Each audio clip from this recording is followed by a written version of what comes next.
Pagi yang cerah di Sekolah Menengah Harmoni, Amir, seorang pengawas yang bertanggungjawab, tiba lebih awal daripada murid lain.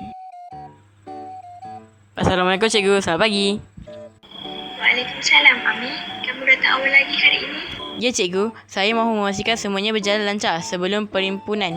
Bagus. Sikap bertanggungjawab seperti inilah yang perlu dicontohi. Amir membantu murid yang masuk ke dalam kawasan sekolah. Selamat pagi semua, sila berjalan dengan tertib dan beratur. Baiknya Amir, dia selalu bercakap dengan sopan. Sebab itu ramai murid menghormati dia. Di kelas, Amir, saya tak faham soalan matematik ni. Saya dah cuba banyak kali. Jangan risau, mari saya tunjukkan langkah demi langkah.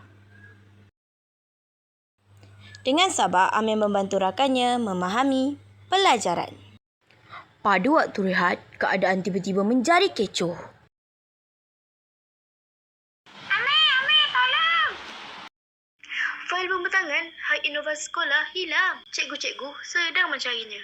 Semua orang gelisah, tetapi Amir cuba tenang. Jangan panik, kita akan mencari penyelesaian bersama. Amir menggunakan ilmu ICT yang dipelajarinya untuk mencari salinan fail yang hilang. Selepas beberapa minit, fail tersebut berjaya ditemui. Amir membuktikan bahawa adiwira sebenar bukanlah mereka yang mempunyai kuasa luar biasa.